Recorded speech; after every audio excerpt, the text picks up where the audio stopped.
पाकिस्तान में प्रॉपर्टीज की रजिस्ट्री के अखराजात के लिहाज से प्रॉपर्टीज की बुनियादी तौर पर जो है वो दो किस्में हैं, जिनमें एक रूरल प्रॉपर्टी जो कि देहाती प्रॉपर्टी होती है और दूसरी जो है अर्बन प्रॉपर्टी जो कि शहरी प्रॉपर्टी होती है।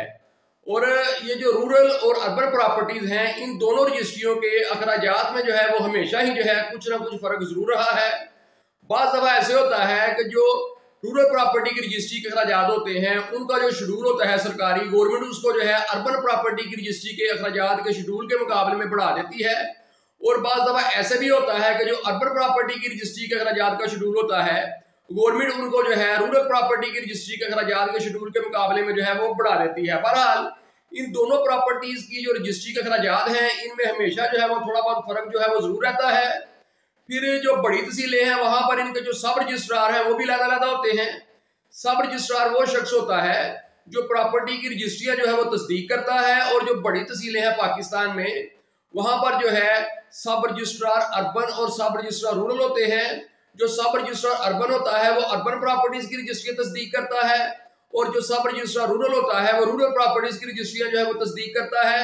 जबकि जो छोटी तहसीलें होती हैं वहां पर काम जो है वो चौका कम होता है, तो इसलिए जो छोटी तहसीलें होती हैं वहां पर अमूमन एक ही शख्स को जो है वो सब रजिस्ट्रार अर्बन और सब रजिस्ट्रार रूरल के जो है वो इख्तियार दे दिए जाते हैं। लेकिन जो बड़ी तहसीलें हैं वहां पर लाजमी तौर पर जो है वो सब रजिस्ट्रार रूरल और सब रजिस्ट्रार अर्बन जो है वो अलग-अलग होते हैं, और वो अपने अपने इलाके की जो रजिस्ट्रियां हैं वो तस्दीक करते हैं। और बड़ी तहसीलों में इनके जो रिकॉर्ड रूम्स हैं वो भी अलग-अलग होते हैं। रिकॉर्ड रूम क्या होता है कि जब कोई शख्स प्रॉपर्टी की रजिस्ट्री करवाता है तो असल रजिस्ट्री तो वो अपने साथ ले जाता है, लेकिन सब रजिस्ट्रार ऑफिस वाले उस रजिस्ट्री की एक जो कॉपी है वो अपने पास हमेशा के लिए महफूज कर लेते हैं, उसको रिकॉर्ड रूम में जो है वो हमेशा के लिए जमा कर लेते हैं। और फिर जब किसी शख्स को उस प्रॉपर्टी की रजिस्ट्री की जो है वो अटेस्टेड कॉपी दरकार होती है तो उस रजिस्ट्री जो उन्होंने महफूज की होती है उसकी बुनियाद पर जो है वो अटेस्टेड कॉपी जो है वो जारी कर दी जाती है। तो बड़ी तहसीलें जो होती हैं वहां पर सब रजिस्ट्रार अर्बन का रिकॉर्ड रूम जो है वो अलग होता है और सब रजिस्ट्रार रूरल का जो रिकॉर्ड रूम है वो अलग होता है।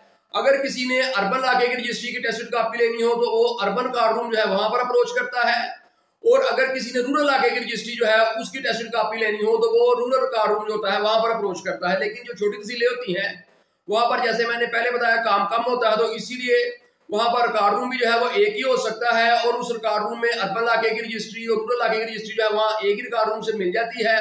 और जो छोटी तहसीलें हैं वहां पर बाज़ औक़ात ऐसे भी होता है कि उनकी जो रजिस्ट्री की जो नकलें होती हैं जो उन्होंने अपने पास महफूज रखी होती हैं वो उस जो तहसील का जो डिस्ट्रिक्ट होता है वहां पर चली जाती हैं और फिर वो वहीं से मिलती हैं। लेकिन जो छोटी तहसीलें होती हैं वहां पर चूंकि काम कम होता है तो इसलिए एक ही रिकॉर्ड रूम में जो है वो सारी रजिस्ट्रियों की जो है वो नकलें इकट्ठी कर दी जाती हैं। लेकिन जो बड़ी तहसीलें हैं वहां पर काम ज्यादा होता है, इसलिए वहां पर उनके जो रिकॉर्ड रूम्स हैं रूरल रिकॉर्ड रजिस्ट्रियों का रिकॉर्ड रूम और अर्बन रजिस्ट्रियों का रिकॉर्ड रूम ये दोनों जो है ये अलग-अलग होते हैं। फिर इसके बाद ये कैसे पता चलता है कि कौन सी प्रॉपर्टीज जो है वो अर्बन है और कौन सी प्रॉपर्टीज जो है वो रूरल है, तो इसके बारे में ये है कि जो अर्बन प्रॉपर्टीज हैं उनके बारे में गवर्नमेंट ने बाकायदा तौर पर जो है वो नोटिफिकेशन जारी किया होता है, और जो प्रॉपर्टीज भी जो है उस नोटिफिकेशन के अंदर आती हैं वो अर्बन प्रॉपर्टीज जो है वो कंसिडर होती हैं। जबकि इसके अलावा दीगर जितनी भी प्रॉपर्टीज होती हैं वो रूरल प्रॉपर्टीज होती हैं। और जो अर्बन प्रॉपर्टीज हैं इनके बारे में ये है कि इनके बारे में लोग आम ज़बान में कहते हैं कि ऐसी प्रॉपर्टीज जो कि कॉर्पोरेशन के हदूद के अंदर है, क्योंकि ये ऐसी प्रॉपर्टीज होती हैं जो कि शहरों में होती हैं या फिर शहरों के साथ साथ जो इलाके लगते हैं उनके बारे में गवर्नमेंट जो है वो गाहे बगाहे नोटिफिकेशन जारी करती रहती है। तो इसलिए या तो ये जो अर्बन प्रॉपर्टी है जो है ये शहरी इलाके में होगी, फिर शहर के साथ अगर कोई इलाके लगते हैं तो गवर्नमेंट ने कोई रिसेंटली उनके बारे में नोटिफिकेशन जारी किया होगा।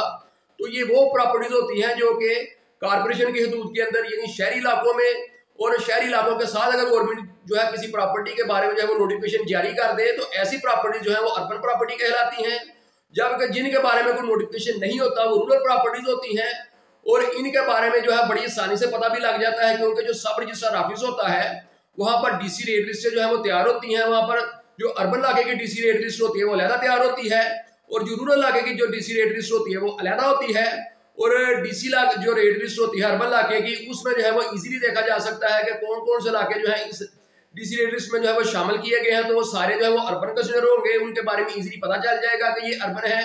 और इसके अलावा जो डीसी रेट लिस्ट जो रूरल इलाकों की होती है उसमें जो है वो सारे इलाके जो है वो रूरल के होंगे, तो उधर से देखकर ये भी पता चल जाता है कि कौन से इलाके जो है वो रूरल इलाकों में है तो इसलिए इनके बारे में पता लगाना बिल्कुल आसान है। फिर इनके बारे में पंजाब में पता करने का एक और भी बड़ा आसान सा तरीका वो ये है कि पंजाब में एक ई स्टैम्प के नाम से जो है वेबसाइट है, जो कि पंजाब गवर्नमेंट की तरफ से है। इसमें जो है रजिस्ट्रियाँ जो ऑनलाइन जो है वो इसी वेबसाइट के जरिए होते हैं। यहाँ पर ऑनलाइन जो है रजिस्ट्रियों को चलान जो है वो जनरेट होता है, फिर उसके मुताबिक जो है वो बैंक ऑफ पंजाब में फीसें जमा करवाई जाती हैं। तो इस वेबसाइट में भी जो है पंजाब की जितनी भी तहसीलें हैं सब प्रॉपर्टीज को जो है वो ऑनलाइन कर दिया गया है। वहाँ पर रूरल प्रॉपर्टीज और अर्बन प्रॉपर्टीज को जो है वो अलग-अलग ऑनलाइन किया गया है। अगर किसी ने रूरल प्रॉपर्टी की रजिस्ट्री करवानी हो तो फिर वो रूरल प्रॉपर्टी के टैब पर जो है वो क्लिक करके तो अपना चलान जनरेट करता है। और अगर किसी ने अर्बन प्रॉपर्टी जो है वो उसकी रजिस्ट्री करवानी हो तो फिर वो अर्बन प्रॉपर्टीज की जो लिस्ट होती है वहां पर क्लिक करके और अपनी मुतल्लिका प्रॉपर्टी को जो है वो तलाश करके तो उसका जो चलान है वो जनरेट करता है। तो इसलिए इसका पता करना जो है बिल्कुल आसान है।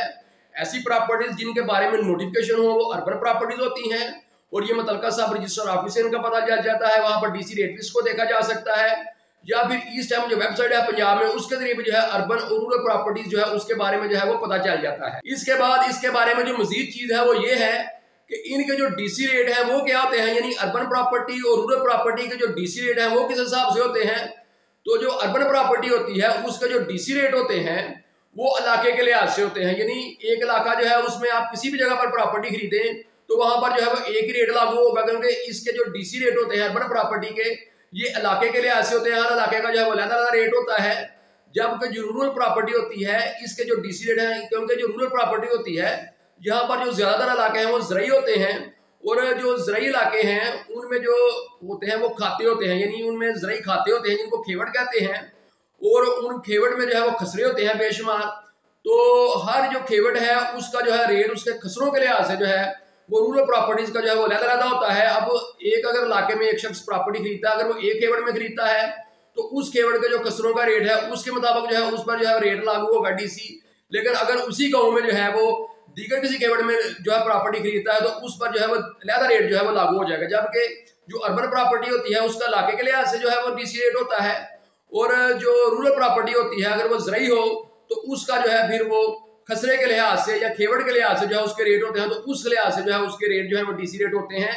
लेकिन जो रूरल प्रॉपर्टी होती है जो इसमें बाद इलाके ऐसे भी होते हैं कि जो कि जिनका रेवेन्यू रिकॉर्ड नहीं होता, क्योंकि जिस प्रॉपर्टी का रेवेन्यू रिकॉर्ड होगा सिर्फ उसी का जो है वो खेवड़ और खसरे और खतौनियां होती हैं। जबकि जिस प्रॉपर्टी का रेवेन्यू रिकॉर्ड नहीं होता, क्योंकि जो रूरल इलाके में है वहां पर भी बहुत सी जो प्रॉपर्टीज हैं वो शामिल आबादी हैं, तो ऐसी प्रॉपर्टीज का जो है वो रेवेन्यू रिकॉर्ड नहीं होता। तो इसलिए जो रूरल इलाकों में शामिल आबादी प्रॉपर्टीज हैं उनके बारे में भी जो है वो रेट होते हैं और उनका जो रेट है वो भी इलाके के लिहाज से होता है। वहां पर जो खसरा को लागू नहीं होता, तो इसलिए अगर शामिल आबादी जो प्रॉपर्टी है वो किसी इलाके में खरीदी जाती है तो वो किसी भी जगह पर खरीदी जाए तो फिर उनका जो है वो सेम ही रेट हो जाता है। लेकिन अगर जो रूरल प्रॉपर्टी जो है वो खसरे के लिहाज से यानी वो रेवेन्यू रिकॉर्ड वाली प्रॉपर्टी है तो फिर उसका जो रेट है हर खेवड़ में उसके खसरों के लिहाज से जो है वो होता है। अगर कोई खसरा जो है वो फ्रंट पे हो यानी वो मेन रोड पे हो तो उसका जो रेट है वो ज्यादा होता है। अगर कोई खसरा जो है वो बैक साइड पे हो किसी खेवड़ का तो उसका जो रेट है वो कम होता है। तो इसलिए जो रूरल प्रॉपर्टी होती है उसका अगर वो रेवेन्यू रिकॉर्ड वाली प्रॉपर्टी हो तो उसके जो खसरे हैं उसके लिहाज से जो है उसके डीसी रेट होते हैं, और अगर वो शामिल आबादी हो तो फिर उसका रेट भी एक ही हो जाता है। जबकि जो शहरी प्रॉपर्टी है चूंकि इसका जो है वो कोई ऐसा खसरों का कोई तल्लक नहीं होता। जो शहरी प्रॉपर्टी होती है बेशक वहां पर रेवेन्यू रिकॉर्ड वाली प्रॉपर्टी हो लेकिन वहां पर फिर भी जो है वो इलाके के रेट से इलाके के हिसाब से जो है वो रेट फिक्स कर दिए जाते हैं। तो इसलिए जो अर्बन प्रॉपर्टी है उसके जो रेट हैं वो इलाके के हिसाब से होते हैं। जबकि जो रूरल प्रॉपर्टी है अगर वो रेवेन्यू रिकॉर्ड वाली प्रॉपर्टी है तो उसका जो सरकारी रेट है डीसी रेट है वो खसरे के लिहाज से और खेवड़ के लिहाज से और खतौनी के लिहाज से होता है। और अगर रूरल प्रॉपर्टी जो है वो भी शामिल आबादी हो तो फिर उसका भी रेट जो है वो इलाके के हिसाब से हो जाता है। और जैसा मैंने आपको शुरू में बताया कि रूरल प्रॉपर्टीज और अर्बन प्रॉपर्टीज जो है इन दोनों के जो रजिस्ट्री के अखराजात हैं इनमें हमेशा ही जो है वो थोड़ा बहुत कुछ ना कुछ फर्क जरूर रहता है। तो इस वक्त अगर साल 2024-25 में पंजाब में देखा जाए तो अगर कोई शख्स जो है वो रूरल इलाके में प्रॉपर्टी खरीदता है और उसकी वो जो रजिस्ट्री करवाता है तो उस पर जो है उसको सूबाई गवर्नमेंट को जो है वो 3% स्टैंप ड्यूटी देनी पड़ेगी। और अगर कोई अर्बन इलाके में प्रॉपर्टी खरीदता है तो उसको जो है वो उस पर जो है 1% जो है वो स्टैंप ड्यूटी देनी पड़ेगी। तो इस तरह अर्बन और रूरल प्रॉपर्टी जो है इनकी स्टैंप ड्यूटी में जो है वो फर्क है। सूबाई गवर्नमेंट जो है रूरल प्रॉपर्टी पे 3% और अर्बन पर जो है वो 1% देती है। तो रूरल प्रॉपर्टी की जो स्टैंप ड्यूटी है वो अर्बन प्रॉपर्टी के मुकाबले में जो है वो 2% जो है वो ज्यादा है। फिर इसके बाद जो रजिस्ट्रेशन फीस है अगर प्रॉपर्टी की जो मालियत है वो 5 लाख रुपए तक हो तो 500 रुपए, और अगर प्रॉपर्टी की जो मालियत है 5 लाख रुपए से ज्यादा हो तो फिर वो 1000 रुपये फीस हो जाएगी। फिर चाहे कितनी भी मालियत हो तो रजिस्ट्रेशन फीस जो है वो 1000 रुपये रहेगी। और ये अर्बन और रूरल दोनों प्रॉपर्टीज के लिए बिल्कुल सेम है। फिर इसके अलावा जिस तहसील में प्रॉपर्टी जो है वो ट्रांसफर हो रही होती है, यानी जिस तहसील में रजिस्ट्री हो रही होती है, जिस तहसील में प्रॉपर्टी वाक़या होती है, वो तहसील गवर्नमेंट भी जो है उस प्रॉपर्टी के ट्रांसफर होने पर अपनी एक फीस वसूल करती है जो कि 1% है। बेशक प्रॉपर्टी जो है वो रूरल हो अर्बन हो, दोनों पर तहसील कौंसिल की फीस जो है वो बिल्कुल सेम है। और इसके अलावा पूरे पाकिस्तान में जो FBR है, मरकजी गवर्नमेंट जो है वो FBR के जरिए जो है प्रॉपर्टी फरोख्त करने वाले यानी सेलर से और प्रॉपर्टी खरीद करने वाले यानी परचेजर से जो है वो एडवांस इनकम टैक्स जो है वसूल करती है। और FBR की जो है वो एडवांस इनकम टैक्स वसूल करने की जो शरह है वो भी हर किस्म की प्रॉपर्टी पर जो है बिल्कुल सेम है। सिर्फ इनमें जो बुनियादी फर्क आता है वो स्टैंप ड्यूटी का है, क्योंकि जो सूबाई गवर्नमेंट है पंजाब की, वो स्टैंप ड्यूटी जो अर्बन प्रॉपर्टी है उस पर 1% और रूरल प्रॉपर्टी पर जो स्टैंप ड्यूटी है वो 3% वसूल करती है। बाकी जो है वो इनके तमाम अखराजात जो है बिल्कुल सेम है। और इस तरह आपने प्रॉपर्टीज की रजिस्ट्री के अखराजात के लिहाज से प्रॉपर्टीज की जो बुनियादी तौर पर 2 किस्में हैं यानी रूरल प्रॉपर्टी और अर्बन प्रॉपर्टी, उनके बारे में जाना। लेकिन प्रॉपर्टीज के अखराजात के लिहाज से प्रॉपर्टी की एक और किस्म भी है जो कि कंटोनमेंट एरिया की प्रॉपर्टी है।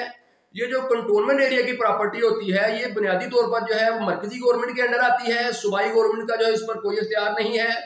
फिर जिस तहसील में ये कंटोनमेंट एरिया वाक़या होता है, जो तहसील कौंसिल होती है उसके अंडर भी ये नहीं आती। सूबाई गवर्नमेंट और तहसील गवर्नमेंट जो है कंटोनमेंट एरिया में कोई तरक्याती काम नहीं करवाती। कंटोनमेंट एरिया के जितने भी तरक्याती काम होते हैं ये मरकजी गवर्नमेंट करवाती है। और मरकजी गवर्नमेंट जो है कंटोनमेंट एरिया को कंटोनमेंट बोर्ड के जरिए, यानी हर जो कंटोनमेंट एरिया होता है वहां पर एक कंटोनमेंट बोर्ड होता है, तो उस कंटोनमेंट बोर्ड के जरिए जो है कंटोनमेंट एरिया को मरकजी गवर्नमेंट जो है वो कंट्रोल करती है। और चौंका यहाँ पर जो है सूबाई गवर्नमेंट जो है उसका भी दायरा इख्तियार नहीं और तहसील गवर्नमेंट का जो है वो भी दायरा इख्तियार नहीं। लेकिन ये जो प्रॉपर्टी की रजिस्ट्री होती है कंटोनमेंट एरिया की, ये करती तो सूबाई गवर्नमेंट ही है। और अर्बन जो सब रजिस्ट्रार होता है वही इसकी रजिस्ट्री तस्दीक करता है। इसलिए जो स्टैंप ड्यूटी इस पे लगती है वो तो 1% लगती है। रजिस्ट्रेशन फीस भी इसके लिए वही है, यानी अगर प्रॉपर्टी की मालियत जो है 5 लाख रुपए तक हो तो 500 रुपए, अगर 5 लाख से बढ़ जाए तो फिर वो 1000 रुपये हो जाती है। लेकिन चौंका ये किसी तहसील के अंडर नहीं आती, ये जो है मरकजी गवर्नमेंट के अंडर आती है। और मरकजी गवर्नमेंट जो है इसको वो कंटोनमेंट बोर्ड के जरिए कंट्रोल करती है, तो इसलिए इस पर तहसील कौंसिल की जो फीस है वो लागू नहीं होती, बल्कि कंटोनमेंट बोर्ड जो है वो अपनी एक फीस वसूल करता है प्रॉपर्टी के ट्रांसफर होने पर। जब कंटोनमेंट एरिया की प्रॉपर्टी ट्रांसफर होती है तो इनकी जो कंटोनमेंट बोर्ड की जो फीस है प्रॉपर्टी ट्रांसफर होने पर वो 3% है। जो भी प्रॉपर्टी की मालियत होगी उस पर कंटोनमेंट बोर्ड वाले जो है वो 3% फीस वसूल करते हैं। इस पर तहसील कौंसिल की फीस जो है वो लागू नहीं होती। बाकी इसके अलावा किसी शहरी या देहाती प्रॉपर्टी पर जो भी अखराजात होते हैं, यानी जो FBR के अखराजात होते हैं, वो भी इसी तरह बिल्कुल सेम होते हैं, क्योंकि FBR की जो जुरिसडिक्शन है वो तो पूरे पाकिस्तान में एक जैसी है। बेशक प्रॉपर्टी जो है वो रूरल हो, बेशक प्रॉपर्टी जो है वो अर्बन हो, FBR की जुरिसडिक्शन जो है बिल्कुल सेम है। तो इसलिए इसका जो बुनियादी फर्क है कंटोनमेंट एरिया की जो प्रॉपर्टी है इस पर तहसील कौंसिल की फीस लागू नहीं होती, बल्कि इस पर कंटोनमेंट बोर्ड जो है वो तहसील कौंसिल की निस्बत, क्योंकि तहसील कौंसिल तो 1% फीस वसूल करती है, लेकिन जो कंटोनमेंट बोर्ड है वो तहसील कौंसिल की निस्बत इस पर 3% फीस वसूल करता है। बाकी स्टैंप ड्यूटी इस पर जो है वो 1% लगती है। रजिस्ट्रेशन फीस भी मैंने आपको बता दी 500 होगी या 1000 होगी। और बाकी जो FBR किसके अखराजात हैं वो बिल्कुल वही होंगे जो कि एक अर्बन प्रॉपर्टी पर होंगे। तो कंटोनमेंट एरिया की जो प्रॉपर्टी है ये अर्बन प्रॉपर्टी की जो है वो एक किस्म है और उसी का हिस्सा है। सिर्फ इसका जो फर्क है वो ये है कि ये जो है अपनी इस पर तहसील कौंसिल की फीस नहीं लगती, बल्कि इस पर जो है कंटोनमेंट बोर्ड जो है अपनी एक फीस वसूल करता है। तो इस तरह पाकिस्तान में प्रॉपर्टीज की रजिस्ट्री के अखराजात के लिहाज से प्रॉपर्टीज की जो बुनियादी तौर पर जो है वो 2 किस्में, यानी रूरल प्रॉपर्टी और अर्बन प्रॉपर्टी, इनके बारे में आप जान सके होंगे। फिर अर्बन प्रॉपर्टी का आगे जो एक हिस्सा है यानी कंटोनमेंट एरिया की जो प्रॉपर्टी होती है उसके बारे में आप जान सके होंगे। इनके जो है वो सब रजिस्ट्रार के ऑफिस जो है वो कैसे होते हैं, सब रजिस्ट्रार अर्बन और सब रजिस्ट्रार रूरल जो है वो कौन होता है, इनके रिकॉर्ड रूम्स के बारे में और फिर इनकी टेस्टेड कॉपी हासिल करने के बारे में और इनके DC रेट्स के बारे में जो है वो आप लोग जो है वो जान सके होंगे। उम्मीद करता हूँ कि ये वीडियो जो है ये आपके लिए जो है वो हेल्पफुल साबित हुई होगी और आप जो है वो अर्बन प्रॉपर्टीज, रूरल प्रॉपर्टीज और कंटोनमेंट एरिया की जो प्रॉपर्टीज हैं इनके बारे में जो है वो जान सके होंगे।